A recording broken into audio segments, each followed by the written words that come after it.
Check, check, 1, 2, 3, day 23. Better I warming up first before I speaking. A, I, U, E, O, A, I, U, E, O. Lupi, lupi, lupi. Oke, hari 23. So, hai, ini adalah hari ke-23 dari 100 di mana saya menantang diri saya untuk berbicara di depan kamera selama 100 hari. Dan ini juga latihan untuk berbicara pelan. Saya ingin mengubah cara bicara saya yang dulunya sangat cepat, belibet, nggak jelas, nggak ekspresif, nggak ada jedanya, menjadi cara omongan yang baru, yang lebih pelan, santai, mudah dipahami, aktif, dan juga berbicara menggunakan jeda. Bicara pelan ini bukan berarti saya berbicara dengan metode yang slow motion, bukan ngomong yang sangat pelan seperti ini. Melainkan saya ingin bicara lebih pelan dari sebelumnya. Karena sebelumnya ketika saya ngomong itu sangat cepat sekali dari poin 1, 2, 3, 4, 5, dari halaman 1, 2, 3, 4, 5, langkah 1, 2, 3, 4, 5, nggak ada jedanya, nggak jelas. Dan saya tidak suka cara bicara yang seperti itu.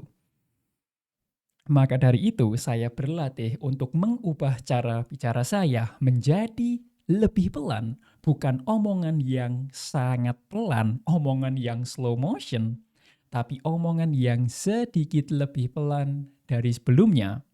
Dan di hari ke-23 ini, saya akan berlatih menggunakan metode yang sama. Metodenya adalah membaca buku, membuka mulut yang lebar, dan juga membaca dengan volume yang tinggi. Kalau kamu belum tahu apa sih benefit atau manfaat dari latihan ini, maka saya akan menjelaskan sedikit poinnya. Yang pertama, ketika saya baca buku, saya akan mendapatkan wawasan, ilmu, dan juga materi yang banyak. Dan ketika materi di otak saya banyak, maka saya akan lebih lancar ketika berbicara. Karena bicara atau komunikasi adalah sebuah proses untuk mengubah isi pikiran menjadi sebuah suara yang bisa didengar oleh orang lain. Artinya, kalau kita nggak ada isi, nggak ada materi di kepala, kita akan kesulitan untuk berbicara. Itu adalah benefit pertama. Dan benefit kedua, kita akan mendapatkan kosakata yang cukup banyak. Dan ini juga bisa meningkatkan artikulasi kita, karena kan kita membaca dengan membuka mulut yang lebar. Dan ketika membuka mulut yang lebar, kita juga bisa memperkuat otot yang ada di mulut kita. Dan output akhirnya, kita bisa ngomong lebih lancar, suara kita lebih tegas, tidak terbata-bata, tidak belibet, dan kita bisa ngomong dalam jangka waktu yang lama. Dan benefit terakhir adalah ketika kita baca buku yang volumenya tinggi, bukan dalam hati, tapi membaca dengan volume yang tinggi, secara tidak langsung kita juga latihan berbicara. Semua bisa karena terbiasa. Kalau saya, kalau kamu ingin mahir dalam berbicara, mau tidak mau kita harus terbiasa untuk berbicara. Dan salah satu caranya adalah membaca buku dengan volume yang tinggi. Bukan baca dalam hati, tapi membaca dengan volume yang tinggi.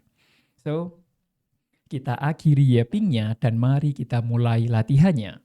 Dan di latihan hari 23 ini, saya membaca buku yang berjudul Show Your Work. Mari kita mulai. Show Your Work. 10 cara jitu agar kreativitasmu dilirik banyak orang. Austin Kleon. Untuk Megan.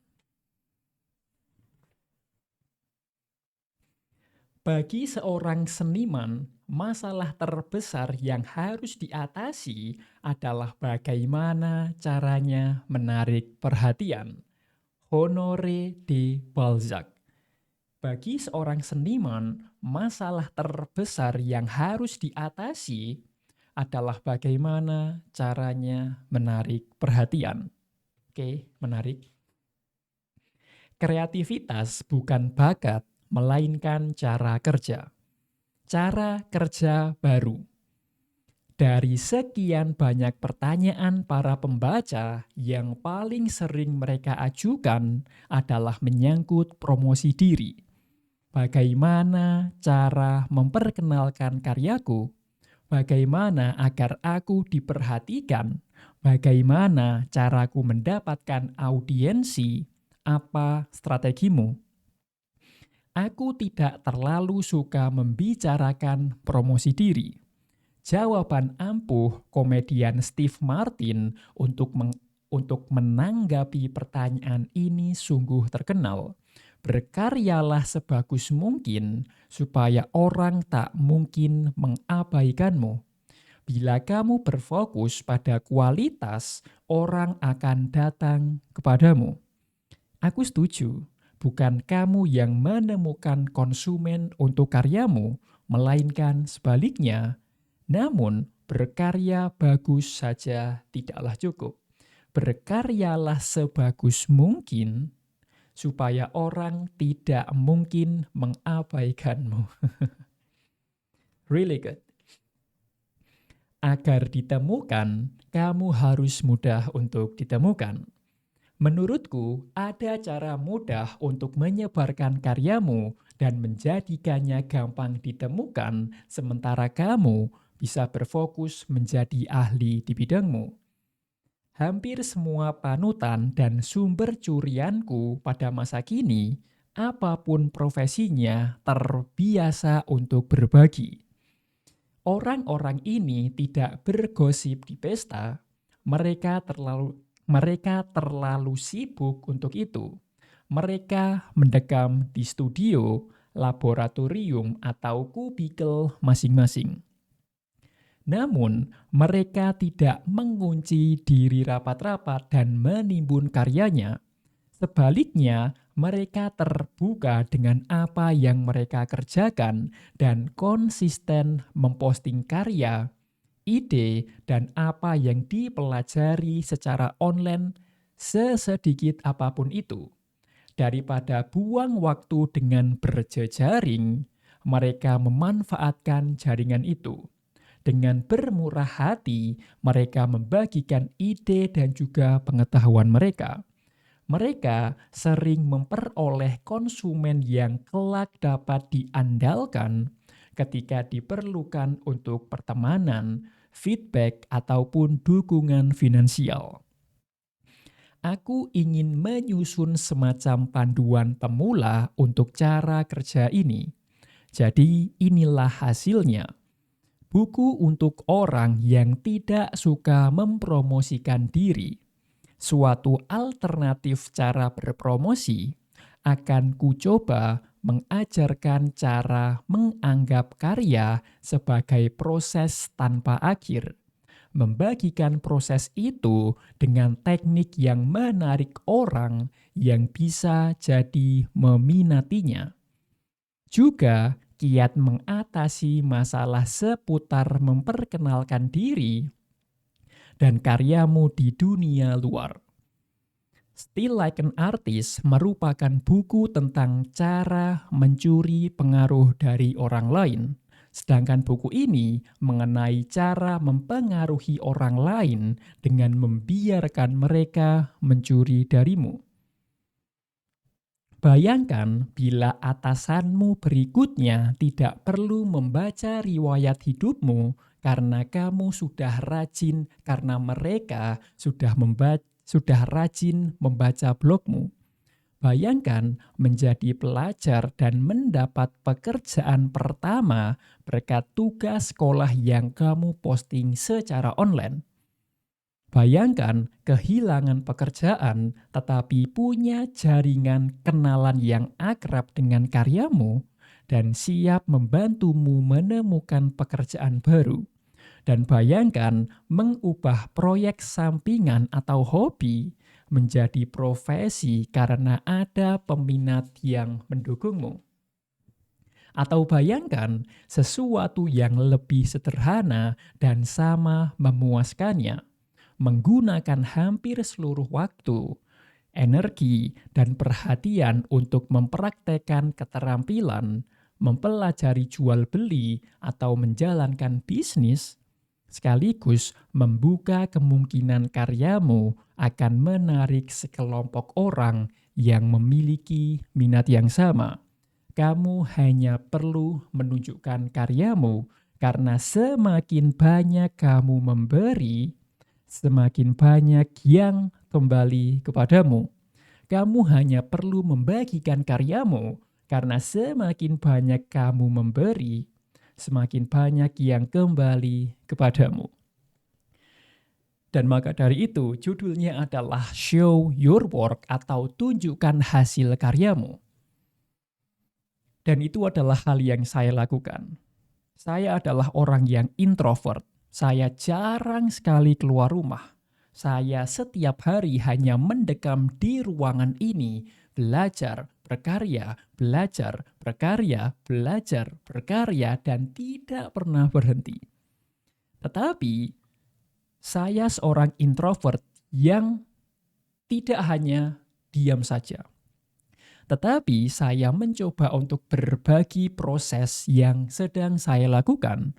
Salah satunya adalah proyek untuk meningkatkan skill komunikasi ini yang sedang kamu lihat sekarang ini. Jadi, kalaupun kamu seorang introvert, jangan malu untuk berbagi karya. Karena ketika kamu berbagi karya, kamu bisa mendapatkan lebih banyak keuntungan. Di sini sudah dijelaskan, kamu hanya perlu membagikan karyamu, karena semakin banyak kamu memberi, semakin banyak yang kembali kepadamu. Dan di bab pertama, dijelaskan bahwa masalah utama seorang seniman adalah mendapatkan perhatian. Kalau kamu punya karya, tapi kamu nggak membagikan karya itu, maka orang lain nggak akan tahu, dan kamu tidak akan mendapatkan perhatian. Padahal di era serba digital ini, di era serba online ini, perhatian adalah mata uang yang baru. Ketika kamu membuat konten, ketika kamu memposting karya kamu akan mendapatkan perhatian. Dan dengan perhatian yang luas, tentunya ini bisa mendukung karya kamu dan juga bisa mendukung finansial kamu. Jadi jangan lupa untuk mulai membagikan karyamu. Dan saya tahu mungkin kamu berpikir karyaku belum cukup bagus, karyaku belum cukup layak untuk dibagikan. Saya tahu perasaan itu karena sejujurnya saya pernah mengalami dan merasakan hal yang sama. Contohnya seperti video latihan ini. Saya tidak berpikir bahwa akan ada orang yang memberikan likes, komentar yang positif, support, dan bahkan klik subscribe ketika saya mengupload video latihan berbicara. Tapi tidak disangka, ternyata ada loh. Ada yang nge-likes, ada yang komentar positif, ada yang mendoakan, ngasih semangat, ada juga yang klik subscribe. Itu artinya, apa yang kita anggap sepele belum tentu dianggap sepele oleh orang lain. Bisa jadi apa yang kita anggap sepele, nggak penting, bisa dianggap penting, berguna bagi orang lain. Jadi, jangan lupa untuk membagikan karyamu sesering mungkin. Dan sekarang untuk membagikan karya itu juga sangat dipermudah. Kamu nggak perlu kamera terbaru, nggak perlu kamera termahal, nggak perlu hire fotografer, videografer, atau tim media yang jumlahnya besar. Kamu bisa mulai membagikan karyamu dengan handphone yang kamu pegang sekarang. Oke? Jadi jangan lupa untuk mulai membagikan karya kamu, karena semakin banyak kamu memberi, semakin banyak yang kamu dapatkan. Thank you for watching this video. Ini adalah hari ke-23 dari 100, di mana saya menantang diri saya untuk berbicara di depan kamera selama 100 hari. Thank you for watching. Saya Andre, saya bisa sukses dan memang akan sukses. I wish you all the best. Sampai jumpa di video lainnya.